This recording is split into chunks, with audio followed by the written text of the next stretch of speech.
our very first episode of Statecraft Under Fire. And season 1 of Statecraft Under Fire is about women under fire. We are going to look at 5 women who have become change makers, and not just become change makers, they have faced systems pushing back against the change that they were trying to achieve. So, our very first guest today is someone who has lived 10 lives in one. She is from a royal lineage.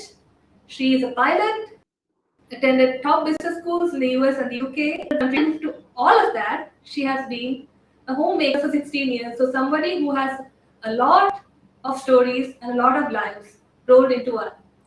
Welcome to Statecraft Under Fire Season 1, Krishna Sanyali Cruz. Hi, Bhuvan, namaste. Namaste, everyone. How are you? Doing good. So, Krishna, tell me, did you wake up one morning and suddenly decide, hey, I don't want one life, I want it? Yeah, so I think I was quite privileged. To get those opportunities, I would say. It did not come all at once, but yes, every chapter had its own turnings and learnings as well.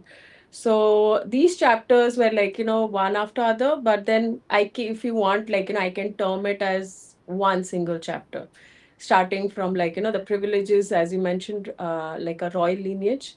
So with privilege comes responsibility. It's you get opportunities, but Well, it that also comes with lot of responsibilities. Yes. absolutely. This was the line actually when I wanted to do the episode with you. So to the viewers, we are both part of the same public policy cohort at India House.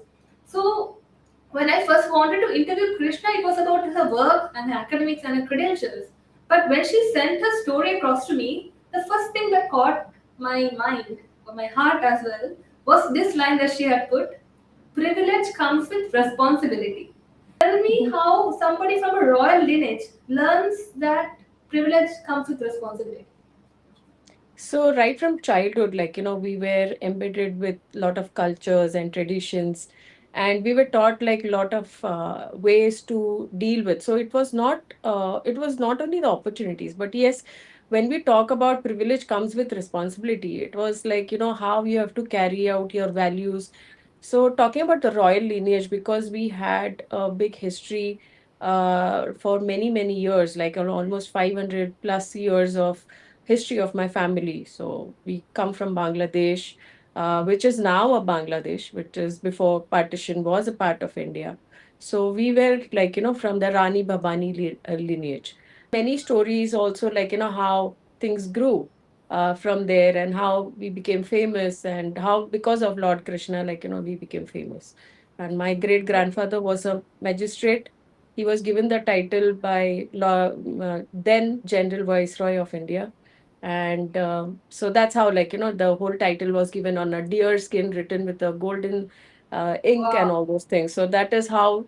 So it is not only the name and all these stories that we carry, but we also carry the responsibilities of maintaining the values and tradition, and also looking forward, how to blend yourself with all these responsibilities. And talking about privileges, yes, we were privileged, but yes, we had to accomplish our own goals as well. So it's a lot of responsibility if I talk about privileges. So tell me about your first love, I think, which is travel and flying. Yes. So I was always known, in the family to be a bit notorious. Notorious in a sense, I always had dreams, when people would want to do a reading, I would want to go traveling. I was a different kind of a gene, I would say, in my family. So traveling, yes, traveling gives you a lot of opportunities. Um, if you're privileged enough to travel many countries or many states, which I could. So earlier it was few countries. So I was privileged enough to understand the culture. So culture gives you a lot of perspective. Okay, so you understand the people, the language, and how they behave, their clothing, why they would want to dress in that particular manner, the respect. So there are a lot of things that really comes in when you travel. So it's not only like, you go, you visit a place that is very well known, very scenic. Okay, you try to understand what is behind that whole ecosystem. So obviously the Lord's creation, but also like the people. So I always, whenever I travel, I feel that, it is not only the place, it is the people that make that place beautiful. So the culture Wow. that makes it very beautiful. So I always try to find that element in the travel. Okay, that's beautiful answer. So, coming back to, okay, I am pretty sure that you would not have had or been compelled to work for a living, but you Yeah. chose to build a career. So, what was behind that choice? Why did you feel like, नहीं हमें काम करना है? So it was like, always when we were taught in the homes, like, it's not what you have got, you have to create your own legacy. Okay, so I think anybody who's had those privileges of coming from an affluent family, getting everything, like, so all those opportunities. So how best you can make out of that opportunity is what is the legacy you create for the future generations. So if we see, like, many families, even in India, or globally, like, when they have like a lot of family businesses. So how you create and how you take it forward. So that is very, very important. So that's the reason, like, if you have to carry that along with you and also create that kind of a value, not only for the future generations, but the people who are associated with you. So that is why, like, I thought, instead of just staying back home, like, which I could, but that is not the upbringing that I received. So it was like, I've seen my family, like, for generations together growing. So that is, I think that is one part that really got as a legacy to me. And I wanted to create that kind of a legacy for my future generations. So it's like, create a value system and you create something that is worthwhile for the people to look at you. Okay. So, your family was not into IT, but you went into the IT field anyway. You could have taken all this family business, something closer to home, but you chose a completely different space. Why was that? Yeah. Yeah, as I told you earlier, like, I was a very different child. So I always looked into something very different. So it was like, if somebody's like, we were into construction, my dad already had a manufacturing business. And also, like, my uncles, they were like, they had factories. So everybody get into it. And I was like, no, I want to do something different. So yes, IT was like, something that was innovative. I thought, like, those infrastructure. I was very young at that time, so the word computer was like, introduced to me during the school time. So I was very fascinated how, like, the whole algorithm, how this machine language, and there was like, zero and one. So how this whole logic works. So it was very fascinating. But also when I started learning, and I felt like, it can be used to something much better, much like, that would give a greater good for the public overall, for the system. So that was more fascinating. So anything that would benefit the people overall, like, and make something different. So for example, if I'm doing a calculation, so if I want to do a deeper calculation, so instead of, like, writing down the whole theory, so I can do it, like, in minutes, so, or in seconds probably. So that really fascinated me. And then how those things, like, how the IT infrastructure overall can create that value system. That whole that thing really fascinated me. So I was very young when I got introduced to the IT world. So the first day I saw the Okay. computer and I was like, wow, how does this whole thing happen? It looks like a TV, but then you can do so many things. So that's how I was like, I was quite young at that time. So when I actually saw the So computer, this was 90s.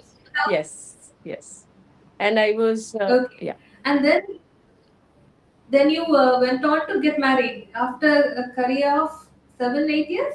No, I got married very early. So very, very early in Okay. my life. And so it was not like, I did not get much time. So all these learnings has happened all simultaneously, probably, like, how the whole system. So yes, marriage was something that has taught me a lot of different things, like, how you're supposed to have a resilience. So patience is one of the biggest factor. So I think that's how, like, the whole career got embedded into, because I got married. So I would give that credit to my education, but more also to the married life that I have experienced. So how you're Hmm. supposed to solve the issues, and, like, without creating a lot of chaos. And so it was that was a quite a career building started at home, I would say. That's a very unique perspective, Krishna, because whenever we, as public policy, I'm bringing this back to public policy because that's our shared field, Yes. but Mm-hmm. policymakers are very worried about women opting out of the workforce. They say Mm-hmm. it's wasted potential. Mm-hmm. And we are fixated on the numbers leaving the workforce in India and Sri Lanka.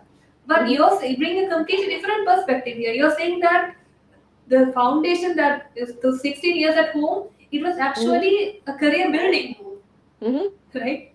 Yes, yes. How do you? Is there a skill right now that you use that you actually learned? Like nobody would believe you that you learned it while you were a homemaker. Something that you learned during the 16 years that you still use today.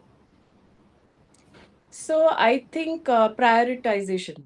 Yeah. So I think how you prioritize your the whole system. So, for example, like, how you manage your crisis. How, if there is, like, even if there's any medico who's watching this, or who would watch this, so they would know, like, if it's a ER kind of a situation where you have multiple different kind of cases in your emergency room. So how do you prioritize that? So everybody is a priority, but then, like, on that you have to prioritize. So prioritizing in uncertainty is, like, is something that you really learn. And I would also say, like, how you work with limited resources, how you would, like, manage during crisis, or how you would balance out, like, may various things. So, like, when a person is working, so they have to balance between home and work.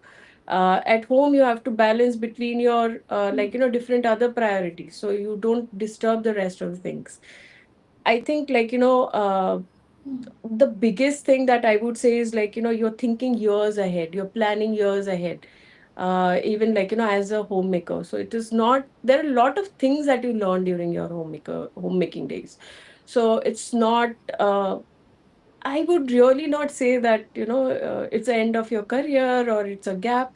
It's how you make the best use of those years, and generally, like, every person, every homemaker, it's not only me. I think every homemaker goes through this. Like, they have to prioritize. So, for example, like, you have to get up in the morning and you have to cook your breakfast for your family. And at the same time, like, there's a school bus that's waiting for your child. So what do you prioritize first? So everybody is a priority. So what is the first priority that you go? And then they, like, you have to manage those crises. If somebody, like, we have elderly people, if ever, and I was privileged enough to live in a joint family. So which the whole setting I really liked initial years. And then on, I went to London, and that's how, like, the nuclear family system doesn't really work with me. I really like the people around me, and I mean, a lot of, I like those chaos. What you can say, like, I really love that chaos coming in from, like, a lot of people, because there's a lot of learning. So it is not like, so somebody wants something at the same time, like, you have to address so many issues. So that is where the management principles has actually come in. So that shared values from the joint family system.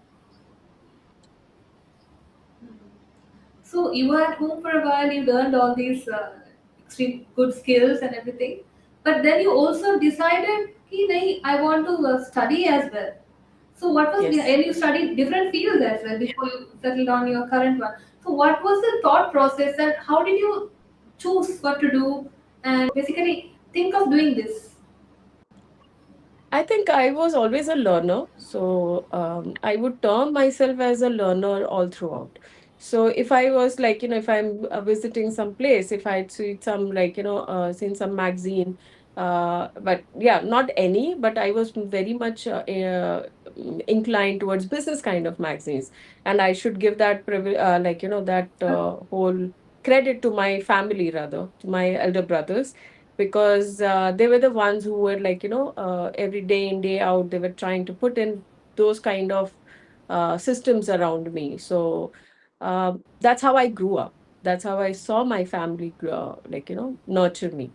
So learning each and every day, I think you learn through every situation, through every person, be it a child, be it a person a stranger. So that really always I had that learning attitude, and I think the only way you grow would be through your learnings from different people, different situations. So, and I always Right. I had a dream of going to Harvard. So that was my dream place. Oh, So I tried, yeah. So that was always there, right from my childhood, because I had one of my family members go there. My brother studied at Harvard and MIT. So all those things, really worked out for my learning process. And since I always wanted to go to Harvard, so I started reading books and to understand how things can work out. But yes, initially I started with Hult. So I got a Dean scholarship. So when I applied, I got a Dean scholarship. So I continued with my Hult EMBA. But again, saying I always, when you always want to look through your dream, I always had a goal set for my Harvard. So I again started working for my Harvard thing. So I think the support that I got throughout is quite commendable. So it's not I wouldn't say it's only my I had the vision, but the supporting factor is something really works out, so that I was lucky enough to get a very, very good supporting factor. Both the places. okay. So coming to all, I mean, looking at your career graph, right? We look Yeah. at, first of all, we have India, and then all of a sudden you're in the UK, and then all of a sudden you are doing Bollywood shows. How did that happen? Yeah, so I think as I mentioned earlier, I'm a learner. So when you want to learn and explore, so I can always say I'm an explorer as well. So learning and exploring are go hand in hand if you want to do something I think major in your career. And so I always thought traveling was one thing, and flying, so that was one of my hobby. As I mentioned, how different people have different hobbies. So learning also came in from these kind of different perspectives came through different hobbies as well. So when I was learning to fly, and I drove I think 50,000 miles plus. So I used to love driving.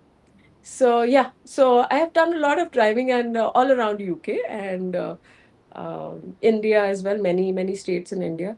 So I was I'm done with driving. I've now I need something different. And I always had this. Uh, as I said, I was very notorious. And when the first time I wanted to take my class, my flying class, I told my mom. I called her from UK and I said, you know what, I want to go flying and I've booked a class and I want to see how it sounds.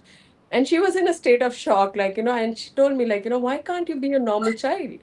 And so I was like, this is normal. So do you think, people who fly, who, who pursue the commercial pilot or, who are doing, different things. So are they crazy or are they not normal? So I said, no, I want to do this. And she was so fretting around. She called up my brother who was in US and he tried calling me up and he was like, why do you always land us in some kind of a stress because of you? And I was like, I couldn't figure out, why is that, I'm the one who's gonna go flying. I should be the one who's in stress. I don't know why the entire family is creating the whole drama. So that's what, I said, managing crisis during dramas, without creating that. So I thought, let me give it a different perspective. So I said, okay, I want to see how the world looks from the top. And so my brother said, oh, you can do that, when you're going, different places. You want to play. Yeah, so I said no, but I just can see it from the, like, the side window. I cannot see the bird's eye view. So I want to have that bird's eye view, and that's why I want to learn. And he said, like, I hope this drama is just one off time. And I said, yeah, yeah, no worries. So, and then I got the permission. And when I actually did my first lesson, and when I saw that whole thing, like, from the top, like, how it looks, and I said, It's addictive. yeah, so I was like, this is how. So when you look at like, even in your daily life, so when you're looking from the ground level to the top level, you feel like there are a lot of problems up there. So you don't know, like, what's the uncertainty is going to happen. So my homemaker days, what I mentioned, prioritizing over uncertainty. So that is what, like, actually played here as well. So I wanted to see, so, like, ऊपर से कैसे दिखता है, so how the world looks. Huh. So that's a different perspective when you look from the top. So when you, even during the management studies, so I started looking at those aspects, like, that really helped me out, the flying, the traveling. So those two aspects, whatever I learned, I started implementing during my working years. So even like Bollywood, when you mentioned, so yeah, it's a funny story. Like, I was just sitting down, I get a call from my friend in India, and he says he's from my college. And so he's like, no, from my school. So he said, Krisha, you want to do something related to Bollywood? And I was like, suddenly, like, one afternoon in UK, and it was like, nice sunny afternoon. I said, where is this even coming from? So it's like, I want to do these Bollywood shows, and I want you to work on it because you're in the UK. I don't know anything about Okay. UK. So this is whole, like, the whole thing, like, why the local culture, like, people who are locally placed. So why are they so important? Like, even in your policy, when I actually started working, so I really realized, like, you really need those kind of connections in the local level to understand the local communities and also create that trust. So if you, so for example, like, we had one discussion with policy POV, where we were told, like, Okay. the like, why we need a centralized or decentralized. And I was the one who mentioned, like, we really need a decentralized or state-led police, because obviously that's where, like, the community, you have to know the community. If you don't know the community, how are you going to even connect to people? So this whole learning, like, Hmm. that Bollywood thing, so I realized, like, this, so where he's coming from. And I said, okay, so I'm not going to do this and this and this. So it's like, okay, fine. So you just get the sponsors. And I said, okay, that's fine. So that is where I learned the negotiations. Okay, so how you negotiate, how you create the trust. Um, so when the sponsors, or, like, whoever, like, are coming, the communities who are coming for your shows. So what is it that they're looking into that? So is it Hmm. just, like, to listen to Shreya Ghoshal singing or Arijit singing, or any other, like, for what the stage has been set for? So it is not that. It is like, they trust you. They come there as a community to not only enjoy, but create that kind of ecosystem for their, and show to the future generations as well. Like, this is the kind of culture. So even when you're abroad, like, you're still connected to your roots. So that is how, like, I started looking at it that way. When the sponsors come, they are not here to for the spreadsheets or anything. Okay, so they want to create that trust. So that is where really understood, like, and you have to very, very patient, like, when you're trying to do all these things, like, the crowd management. That is one thing that I really learned.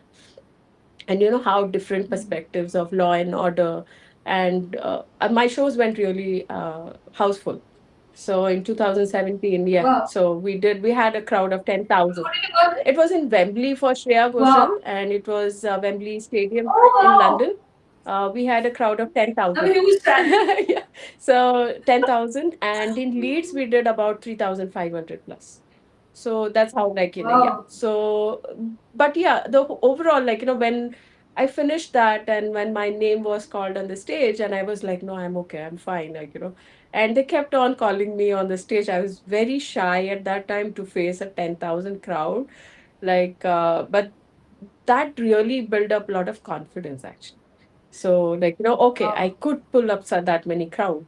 and I could pull in like, Hmm. those kind of sponsors. So I had sponsors from big banking names, insurance companies. So um, I'd like to add one more thing about the sponsor part here. So when I was actually trying Sure. to negotiate with them, like, how we can go about. So I understood, like, how this, it's not only about getting the adverts or like, getting the sponsorship. So they are there for the presence, but then to understand the whole culture of that particular company, like, how this whole insurance thing works, how this advert is going to work for them. So the whole thing, I think that is one of the policy kind of thing that got introduced to me. So understanding people, so you actually get into that community and understand what the needs are, and that is how, like, I think that really nurtured my future work process. So Okay. Wow. Quite a story. yes, So, in 2017, you're over in London bringing 10,000 yes, to Shreya Ghoshal's concert. yes, So, at this point, you have been to Harvard, you have been to Harvard, which is the top business school in the yes. UK. You have flown planes. Basically, आपकी life तो set है. Why did you come back to India? Oh wow! I mean, what I say, like, because I was privileged enough to like, be born in a family where a lot of traditions, and like, we are very simple. So the first thing, like, that was taught to us is simplicity. So whatever you do, you have to be very grounded, very simple, and respect. So respect every culture and every, and your roots basically. So be wherever you are, you have to be connected to your roots. I think that has come through my family traditions and their teachings and the privileges. So when I say about privilege comes with responsibility, so I think one of the major things every person, in irrespective of which country you come from, your country is your responsibility. Your nation should be your responsibility. So Yeah. see, everybody prioritize. So that's what I said. Like, the homemaker days was where I learned about priority. So everybody prioritize their self, the family, the children, the society. But then we overall, we if we see, like, we build a nation. So nation should be your, the priority, and you should somewhere every person should try to think in that way and give back to your country, in a positive way, to your people. So I think that is what makes your, like, that worthwhile. It's not about the titles, it's not about the mansions, it's not about your bank balances or the boardrooms, like, where you're sat. I think that connection has to be there with your nation. So that givingness, so your nation is giving you a lot of things. It gives you education, it gives you that platform, it gives you that identity. So even if I'm in UK for like 18 to 20 years, even though I'm like a UK citizen, but still I am known not as a British. I am known as a British Indian. So that Indian will never, that name will never go out of my identity. So that is why, like, and India, like, it's very impactful. So it has a lot of privileges. Okay. So it has a lot of I wouldn't say drawback. I think it's world's one of the hardest and the most challenging place where if you want to do something, like, you learn a lot. In India, you learn in India, like, I wouldn't say India, like, because you come from Sri Lanka, obviously you will have your different perspective. But because I'm an Indian, so I would talk on India level, and because I've come here to work, I think one of the biggest opportunities I would say was the innovations that I could implement here, because there were a lot of opportunities coming from a developed country to a developing country. Developing country. This is just the exact point I was going to go to. So, let's start with Meghalaya, right? That's where you went first. Well, I went about 24 states trying to create that Okay. impact. Okay, so I had a very different perspective when I came to India. I would think, Mm-hmm. like, for me, I thought, like, okay, I had one of the best technologies. Like, I was associated with a company back in UK, and they were already doing very well in UK with the AI systems. And so I was very fascinated, not only because IT and something that was very new, artificial intelligence, and seeing those systems really work, do wonders in UK. So I thought okay, I was a member of London Chamber of Commerce and Industry. So I had got associated with lot of, after this Bollywood event happened, all those journeys of that Bollywood thing. And I was so fascinated with, I want to go back to my country and do something. So that's how, I created those connections from London Chamber of Commerce. So I thought, a very different picture. Okay, I take this technology, fantastic. I want to go to India, implement in different states, and so, and so created the whole strategy and everything, whatever I learned in Harvard and Hull, and without even having that kind of a viewpoint, I don't know what I'm going to face. So I thought, okay, I know few ministers, ठीक है, जाना है, I want to explain this is the best technology, this is how you're implementing it, and this is what you're going to get it, and this is the data, and this is, and all those things all set. When I came to India, oh my God, that was such a learning. And I was like, The shock. yeah, so it was a shock because what strategies and perspectives I had back in London completely changed when I came to India. So I think I should give this that one incident that I want to mention.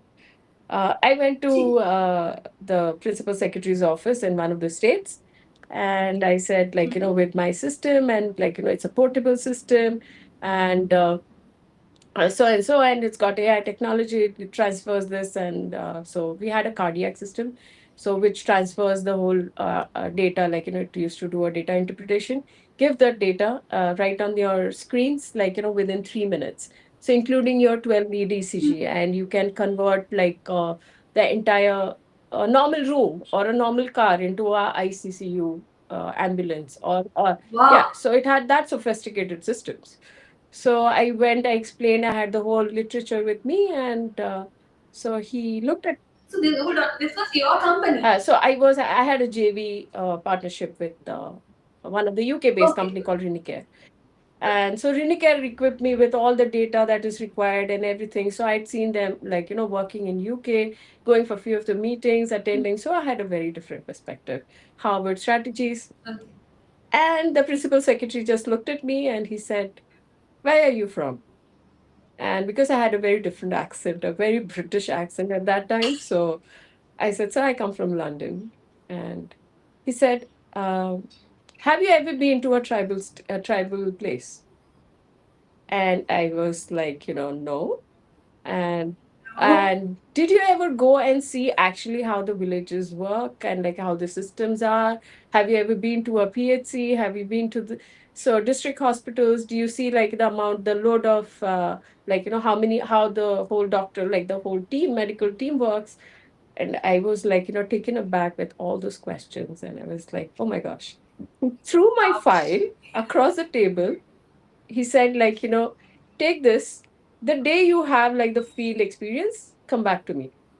He's like, I have much Okay. major problems to address to, and rather than taking your technology. Okay, the technology doesn't work here because I have much better and much bigger problems to address to as a policymaker. Okay. So I was like, oh wow, I was in tears, my very first time, and in India, so facing something like this, because back in London everybody was sweet, and this was some I would say a eye opener, this is Hmm. where you really need to start.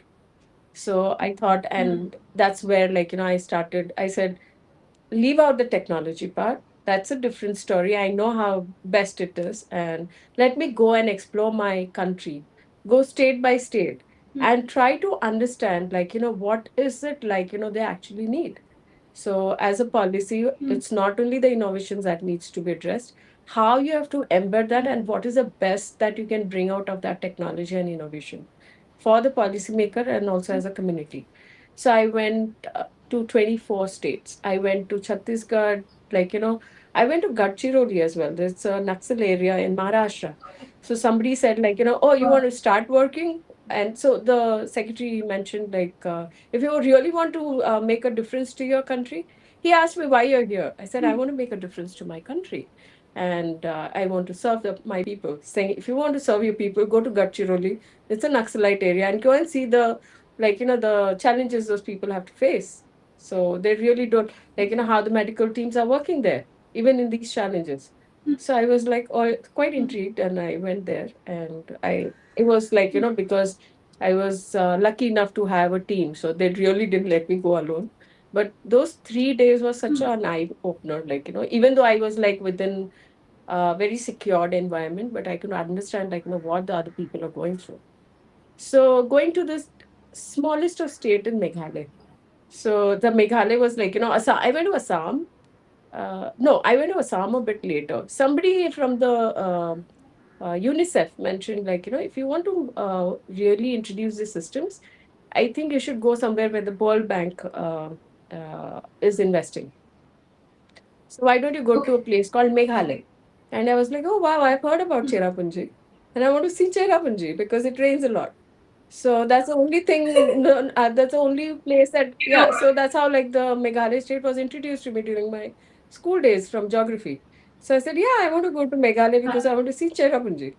So he said, fine. Hmm. And I was just trying to figure out like, how to go to Meghalaya. So fine. So Hmm. I didn't know like, you can go to Assam and go there. So we found like, okay, you have a flight from Kolkata to Shillong. So I said, okay, fine. So when the flight was like actually landing in Shillong, and I was like, where is even the ground? I can't even see it. So, so, and when I came out, it was such a small airport. And I was like, I was literally jumped on few of the stones to reach like the main building. And it was like it was Okay. raining. And so when I actually reached there, I took out my bags and everything, waiting for the taxi. The whole airport shut down. Okay. So there are only two flights. What? Yeah. So there are only two flights. So the Oh. last flight has landed. There's no other work. 2 o'clock in the afternoon, the whole airport shuts down. And I'm waiting outside, waiting Wow. for my taxi. So there was an army guy and he asked me, what are you waiting for? I said, yeah, I've come to Meghalaya for some work. And I have no clue. It just landed somewhere. And I don't know, like, it's like if you stand for another. So I was just trying to negotiate. Obviously, the negotiation skills were already imbibed in me from London. Hmm. So I said, no, I'm negotiating. Like, he's charging me more. So it's not that many kilometers. And it's like, I would just suggest you one thing. You better go with this guy rather than negotiating because like, you would land up being here till next morning because you will not find anybody around other than the wild animals, like in the evening. So that is where I actually learned that negotiation is not in for every place and every situation. There are certain situations where you have to actually, like, accept the fact and go with the flow. Hmm. So that is another policy Hmm. learning, I think I would say, like, you negotiate only where you're supposed to, not negotiate in every single place. Okay. So that's where I learned that was my biggest lesson in Meghalaya. And when I went there and Wow. then the COVID hit, okay, now I got this whole ecosystem done for Meghalaya. And so I got the opportunity to install two of my systems in one of the hospitals. Now I go there Okay. and I install the system, and it was just COVID that has hit, and the whole lockdown happened. I was stuck in Meghalaya. Oh. Yes. Oh no. So and then I was like, oh gosh, and I don't know how to go about from here. So I had these flights back to London, like, through the embassy. And somewhere, like, as I mentioned earlier, I was a bit notorious, more exploring.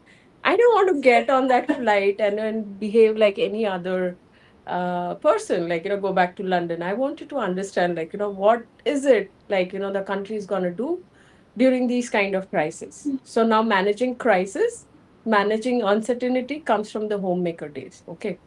So and I wanted to explore. So I was very close to the health minister, and I just went and told him, like, what I want to know, and I want to work for COVID. During COVID, I want to assist you. And he said, like, I cannot risk your life. I said, no, no, no, everything. I'll be very careful. I'll take, like, all the protocols will be taken care of. Those 4 months. when I actually worked on field, obviously taking entire all the care, uh, and I told, like, this is where I really need to implement my system. And I went to the minister and I told him, you know what, this is like, with this kind of a crisis, I think, why don't we create that kind of a like, innovation led, like, how you can handle this crisis through this innovation. And that's where we implemented our first system during COVID. So that was the first AI system during COVID that is still being used. And it was not only to curb the cardiac, to analyze the cardiac issues, but it was also like, there were other parameters that were taken care of. And that was my first implementation. So that's how the whole Meghalaya and the AI implementation has actually come into picture, like, landing in that like, kind of a forest kind of a place to where the AI implementation. So I think one of the things that we learn, like, it's not always states which are rich in their resources that can implement these, but there are states that are lower in resources but yet want to, implement and see the changes that it can bring about in their people. So that is where, like, I build that community trust, how you build this trust within the community when you come from a developed country to a developing country which has multiple states, Meghalaya being the smallest of states, and how you make that difference in the policy is what I learned from that particular state. I think I've So coming spoken a lot. No, no, it's perfect. It's gold for this show. So I want to bring the current situation forward Mhm, a bit, which is that when I'm on social media, when I'm interacting with Westerners, I see, especially on social media, there is a whole backlash against AI. No, AI is mhm, bad. AI discriminates against women. AI makes you dumber. All this. And on the mhm, other hand, in our countries, like the story that you mentioned, your own project, and then in my country, there was it's a case of two twin boys, farmers. That the father is a farmer, very mhm, poor, and they used ChatGPT to learn Python. They used their Python knowledge to build a tourism information robot, like a physical robot. On one side, we have opportunity. On the other side, we have backlash. Have you experienced this different perception? And if so, what? How do you reconcile these? So I would say technology is something like, the innovations that happens. It's for the like, to assist people to make those decisions. So it is more of a decision making tools in the process when there is a crisis, like when we dealt with pandemic like COVID. So this kind of innovations really helped. So we have to actually measure how much of technology are you implementing. Okay, so there are, like, when the backlash comes, like, okay, I work with climate as well. So because of the different technologies that were introduced to me for the medical, so healthcare was one of my. I always wanted to become a doctor, which I couldn't. So, but Oh, healthcare was always on my agenda. So I always wanted to make some difference through the healthcare for people. So even though I'm not a doctor, but then certain things. So this technology and AI and innovations did happen. So when I was working for cancer, so I saw, like, I just wanted to understand, like, where the roots were for this, the whole, why is it spreading? What is it, like, what is making this worse? And day in, day out, like, you see the increase in cases.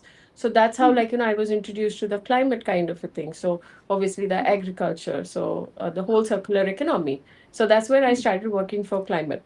So when you see the climate and AI, they are two different, like, they're opposites. Okay. So they are, we wanted to see, when we talk a lot about AI in healthcare or any other technology, that like the one that you have mentioned, the example. So we have to really measure where you're using this technology, how much you're using it, and for what purpose.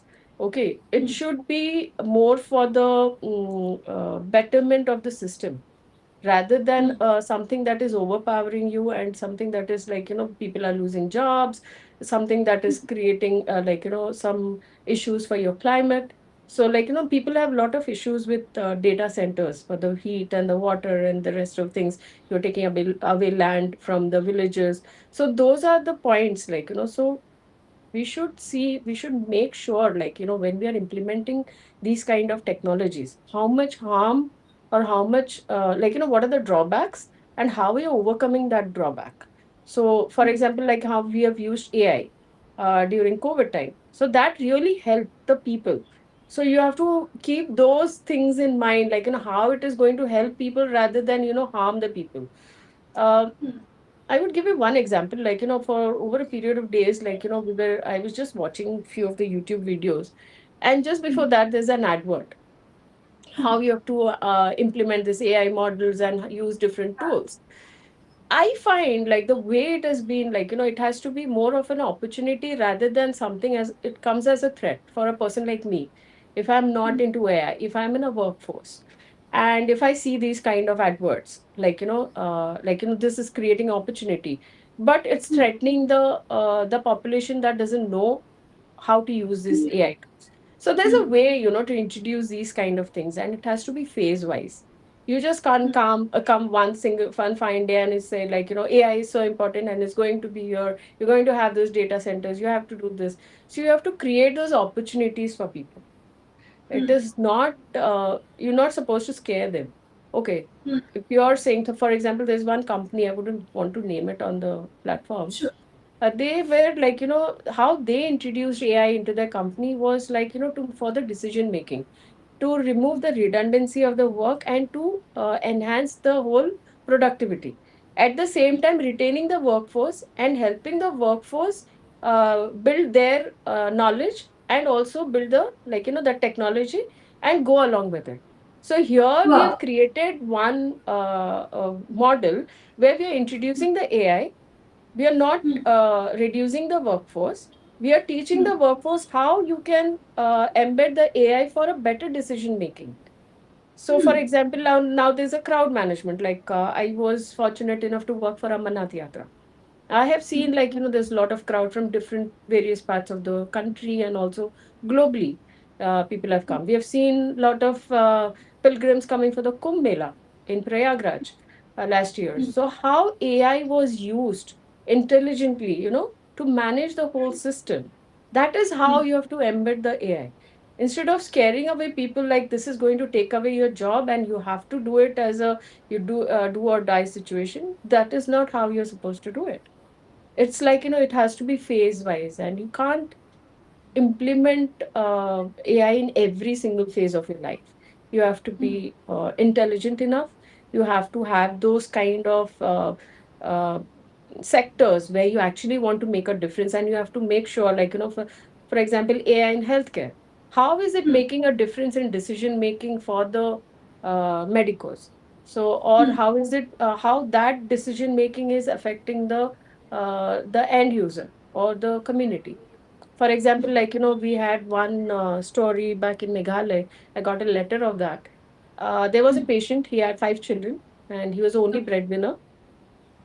All our systems are equipped in with the PHCs, and 100 PHCs that were equipped with our systems. So it has like a portable ECG, 12 lead, and so everything that your ICCU would have. This person goes with a chest pain. Uh, they did this whole test through this particular system, the AI system. They did the data interpretation, and the whole the data came in, like, as a form of report within 3 minutes. That was sent to the district hospital, to the cardiologist, and he said, like, he's suffering from an MI. Please transfer the patient to district hospital. And within half an hour, he was in the district hospital. He was treated, and he lived. Okay, without much damage to his heart muscles. So that is the kind of system that we really need. So here we are saving a patient not only as a patient, but we are also contributing towards the national economy as well.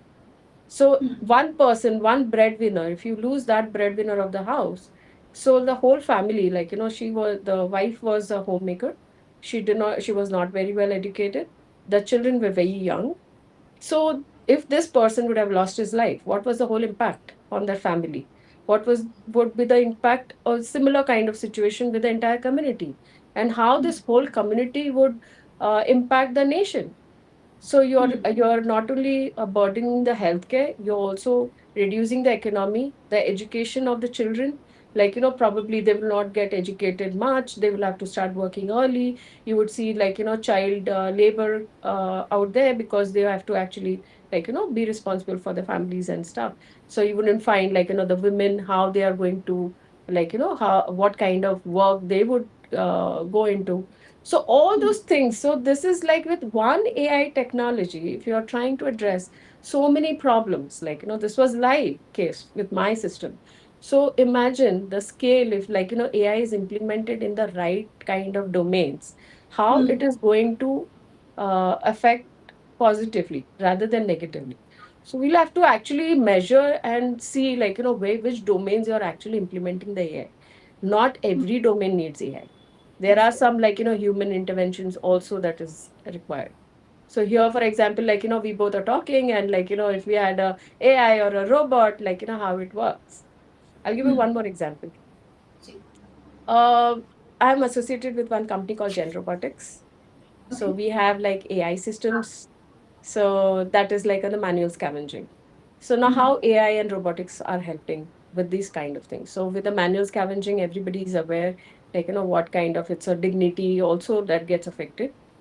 Hmm. The health is one of the major issues, and like a lot of other problems. So when we introduce the systems for manual scavenging, like, in replacement of our manual scavenging, we not only address that one issue, but with the AI and robotics, we have also implemented, like, we have seen how, like, the drain. So when we are seeing, like, the systems were not really helping out to take out that, obviously, when there are fumes and everything.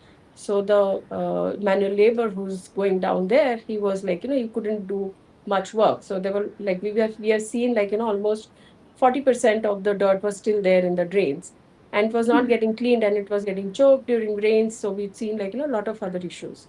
So when Hmm. we introduce these kind of systems, you're seeing, like, not only AI is trying to calculate, or through their algorithms, like, if there is any dirt, they're also putting in robotics as a system out there. So you're Hmm. addressing so many different issues. So the blockages, the entire issue that the municipalities were facing, so that all got reduced. So these Wow. are the kind of, like, systems where you actually, so these are few of the examples I can speak about. So I can go on and on, but yeah. So we have to be very mindful of which domains we are uh, implementing AI, and also, like, how we are equipping our workforce. Rather than scaring them, I think we should do a skill building. So that Hmm. is, and make the best use of it. So there are Hmm. drawbacks as well. Okay. So So, drawbacks, I yeah. yeah. So, actually, a lot of the backlash is centered on Gen AI or generative AI. Hmm. So, what's your take on generative AI? Do you think it's one of the domains that should be protected, or do you think that it depends on the usage? It depends on the usage rather. So Gen AI is more, I think it should be more regulated, so that, the right use, it can be used in the right way, and the maximum impact can happen, and we take out more positivity. So for example, like, one of the, like, we talk so much about AI. Few years down the line, we were talking a lot about social media. So how social media was affecting, like, for example, Facebook, and, like, how, so it was created for a very different purpose. Hmm. So different social medias were there for different usage, but we Yeah. had seen, like, a lot of detrimental effects on the younger population. So Hmm. that is where, like, many countries have stepped up, and after many years of all those detrimental effects that has come up, and that's when we realized that, this is where we have to put a stop. And, like, many countries have pitched in, and they said, like, UK, Australia, and in many other places, where they have restricted the usage of that, those like, So, within the younger generations. So huh. that is how, like, before, I think before we implement AI, we should not wait for that to, have a detrimental effect on us. Rather, address those issues, Hmm. how it is going to affect, and then limit the use, and then make the best use of those limited use. So instead of, like, creating a whole domain, and, like, implementing in every stage, and then coming up and saying, oh, AI has done this, or robotics has done this. So rather like, stop it at before even it starts and then measure it and then implement it. And then So and you being have to be, proactive. yeah, more productive, and use case should be more use case. So depending on the use cases, you have to use your AI. It Okay. should be more So intelligent. So more intelligent. And what you're saying is that governments and stakeholders should be, especially tech companies, should be more proactive in anticipating harms rather than yes. just responding. This is a very good, great answer. Coming again to something that a lot of people are curious about, Kashmir. How did you Oh, end up in Kashmir? oh wow, Kashmir. It's a lovely place, and I've always wanted to go to that place. Like, right from my younger years. And when I was in UK, I'd been all over the globe. Like, I'd been to Scotland, I've seen Switzerland, I've seen Austria. So I've seen all the Alps. So it was one of the opportunities. Like, I was working in one of the governments here, and there was some political issues in the government, like, with the governance and the rest of things. So I knew, like, it's going to take few months for this to actually get on track. So rather, like, which is the one best place that I can go? So as I think I'm repeating myself again. I was quite notorious. I wanted to do different things, which never, like, you can't even imagine. So I wanted to do something of that sort. Now there's another shocker that came to my family when I said, okay, now I think like for the states that I have worked and I've explored, I think I would love to go to Kashmir and work. And that was another shock. And my mom, like, she was like, okay, now every single time you come up with something great, you come up with something very, very Dangerous. different. Yeah, Huh. and something more like, challenging, and challenging not only to you, but we as a family, when we think like, you're in that place, like, we went flying, we didn't say anything. Like, we tried to tell you, but then again, you did what you wanted. So, and my mom said, like, I don't think so. It's any great to even explain her, because she'll do what she wants to now that she's decided she wants Kashmir to go to Kashmir. She will go to Kashmir. She will not like, she'll not listen to us. So that's how I went to Kashmir, and I explored. I went with the healthcare thing. So I went to the border area. So it's a northern Kashmir, very beautiful. I was quite intrigued. I said, Switzerland, I don't think so. I can even find Switzerland, like, Yeah, that beautiful. So for me, Kashmir was that pretty, that's that beautiful. beautiful. And for me, as I mentioned earlier, also during our show, that the culture, the people make the place. Exactly. So yeah, so people were very, very good to me, and they're known for their hospitality. Hmm. Kashmir is known for the hospitality all across the globe, for the food and also the hospitality. So I really love that, but it was disheartening to see like how the systems were. So I thought, like, let me explore this area because of the opportunities and the challenges. The more the challenging the place or the situation was, the more I get interested. Like, how I can make best use of that place, and how I can try to change the system. Okay, so sometimes, yeah, you get those backlashes as well, some issues around which you don't expect. But yes, the unexpected, you learn from the unexpected, isn't it? You learn from your failures. So every time, like, it was not the success at the first time. It was lots of failures. And then Hmm. you could, like, taste a bit of success. So that has been my journey. And I think that journey of failures really shaped up to my personality, to what I am right now. So yeah, so so Kashmir happened, and many things happened over the period of years. I really loved being there, really liked making the difference, for the reason, like, one is like not many people visit Kashmir for work. They would come for leisure. For work, like, I saw like there are a lot of opportunities, but people don't want to come and actually do that. And the people who were there trying to make a difference, they did not have that exposure to what I had. So I felt like, I can make a difference by making that, blending in, Rich. and bridge that gap, you know. So bridging gaps was like, that was my one of the major reasons why I was there. And lots of opportunities. So if anybody wants to come to Kashmir and explore I'd love uh, to. the challenges and the opportunities, I would say, please, you're welcome. So that's how, like, Kashmir happened because of the challenges. Challenges. Yeah, pick them ready and know. बढ़िया, पूरी तरीके से। Yeah, I'd Okay. been I'd been to places where people have just heard on TV, and I traveled all by myself. So I went to Pulwama. I wanted डर to नहीं see लगता like, आपको? yeah, that was one question that was told to me. So uh, ये बड़ा मजेदार कहानी है। किसी ने मुझे अच्छा, बोला you are very bold, you are very brave. आपको डर बोल। नहीं लगता? हाँ, हाँ, आप बहुत ब्रेव हो, आपको डर नाम की चीज नहीं है आप में। So one of the Kashmiri said, I said, wow, and what is that? He's saying, you don't know the word dar, right? The हाँ, fear. So I was like, fear, and for what? It's like, no, to come to Kashmir and work here, and that too in a place like Pulwama. So I said, sir, can I ask you one question? And he said, yeah, go ahead. So I said, do you go back home in the evening? So he's like, yeah. So do you get scared when you're with your family? Said, no. हाँ, So I said, so why should I get scared when I come to Kashmir? अरे He's वाह! saying, so he's like, I didn't get you. I said, India is my country. It's my home. And Kashmir is a part of that home. It's my family. So I wouldn't get scared when I come to a family, right? And you won't believe that we're like about 30, 35 people around there. And they were like, I get a lot of local support for any work that I want because I connect directly to the people. So I directly go to the community based. I would go talk to people. I understand their issues.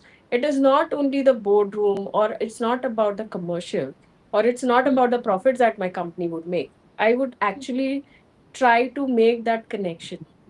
And I think I should be thankful to that principal secretary the first time I met him when I came to India, who introduced me to the system. Like, you have to actually get connected to the people and to the system to make a policy change. Hmm. Wow. So, Like I actually got tears in my eyes. So that was so so thank you. beautiful. So coming again while we are wrapping up slowly the program because we are little time here. Um, I want to ask you because tribals, right? The tribal population. So we also have Adivasis in Sri Lanka. They are very unique, and nobody knows much about them. I would say that in the media they're kind of shown as exotic or maybe sexualized, but nobody really feels or knows much about them.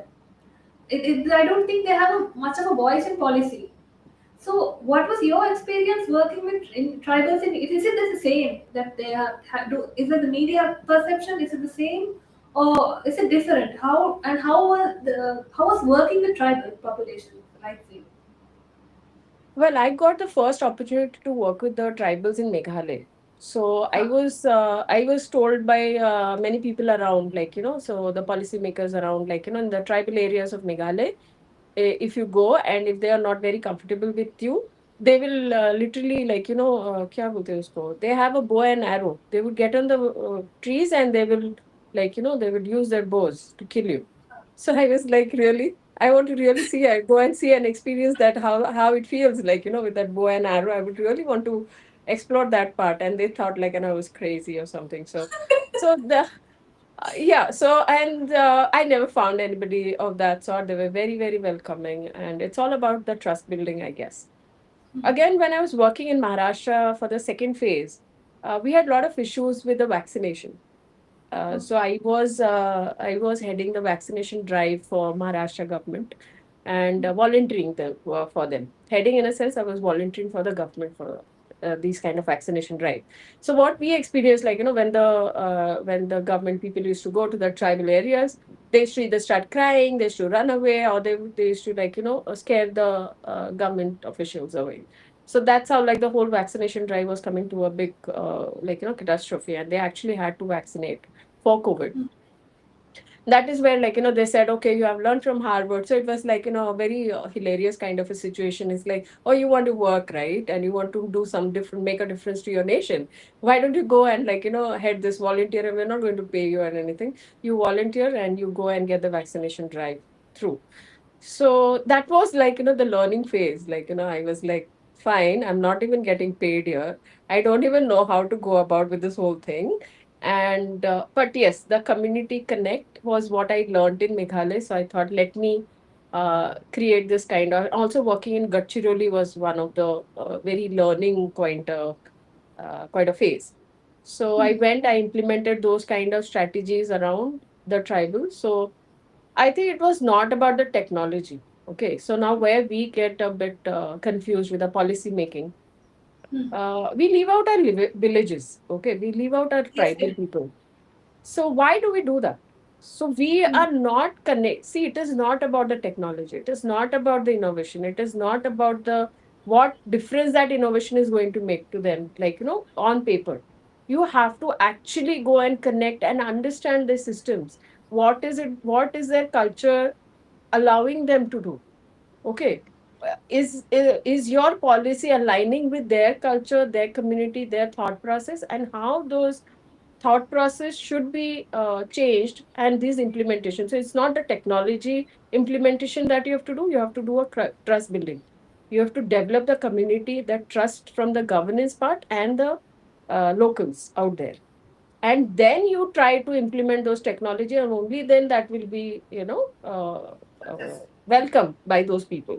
You just can't go and tell them, like, one fine day that okay, from today you have to do so and so thing. You have to go and get Aadhaar card, and you have to go get, you have to link your Aadhaar card, you have to get a bank account, and this is what the technology is going to help you. Hmm. That doesn't happen. It doesn't happen over a period of, like, overnight. You have to create that trust over a period of time. Every single time you have to keep connecting with them, and that's how, like, you can implement these kind of technology and make the policy available for them and also create the difference. So I think that is one of the major things. Connect. Connecting. This is like a theme throughout all these discussions that we've had so far. Is connecting to people on their level, whether Yes. it's London or Meghalaya. Yes. So Everywhere. coming So it's, yeah. everywhere. So coming to a more personal level, right? So there are a lot of people, especially women, who feel like कि अब तो हम 30 साल के हो गए, मतलब अब my life is over now. You know, Mhm. I have a wrinkle, my life is over. Mhm.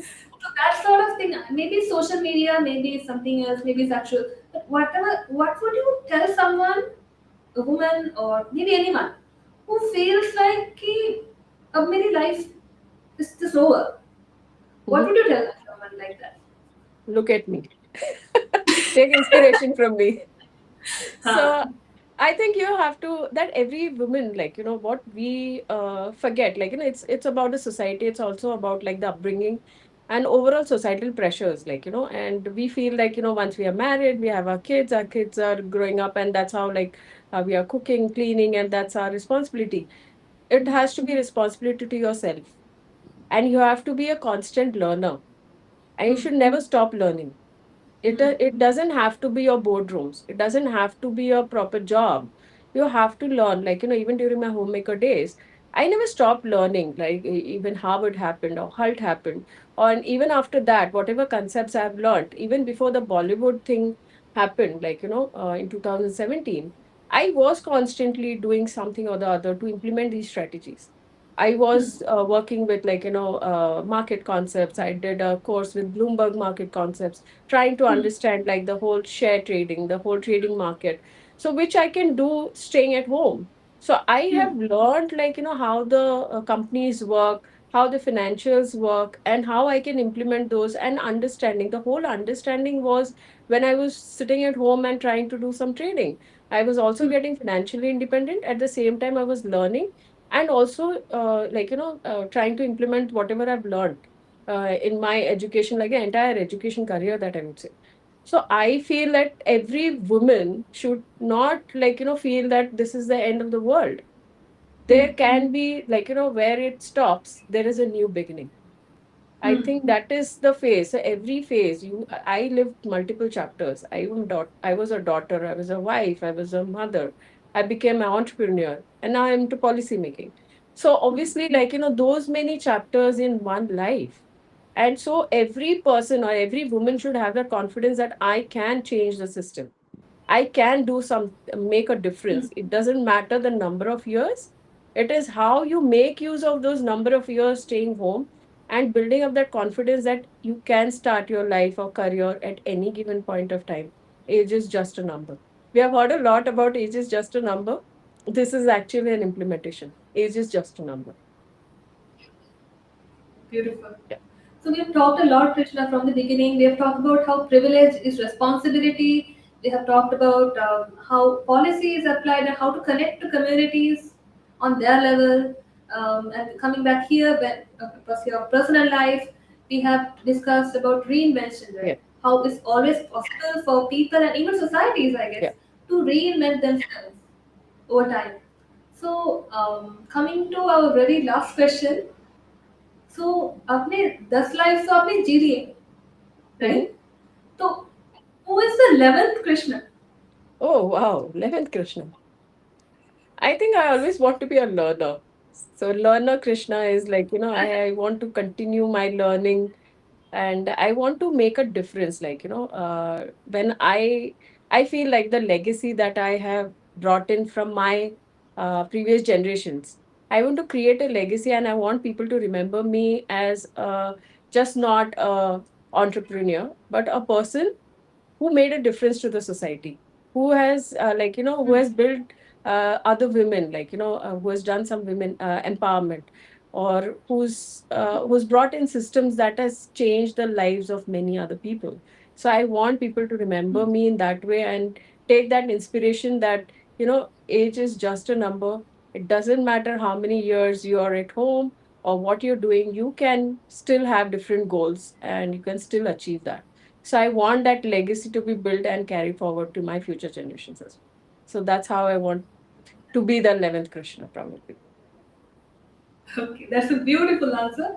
And thank you so much, Krishna, for joining us on the show. And before we leave, I am going to teach you your ninth language. Am I correct? You said you could speak Yes. Hindi, Bengali, and Hindi, Bengali, uh, Marathi, Gujarati. I can speak a bit of Punjabi, bit of Avdi, a bit of Telugu. uh-huh. I understand Telugu, a bit of Koshur, that's Kashmiri language.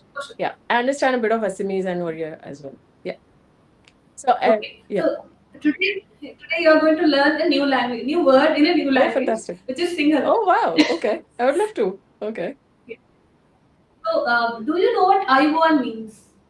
I born. Is it namaste? Hmm. Or is it a greet? It's used as namaste, but what it means in Hindi, it would be jeete raho Oh, or jug jug jiyo. oh, wow. Yeah. Okay.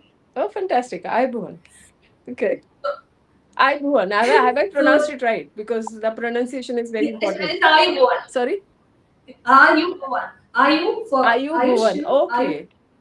Ayubovan. Bo is a lot, Okay. and one is B. So Ayu Bhuvan. Ayubovan. Okay. Fantastic. Thanks for teaching me that. Ayu Bhuvan. Yeah. Thank you so much for having me on the show and and trying to create this whole story from where I've started to till to explain my journey here, to give this platform to explain the entire story that I've created so far. So thank you so much for having me. Ayu Bhuvan. Ayubovan. Namaste. Namaste.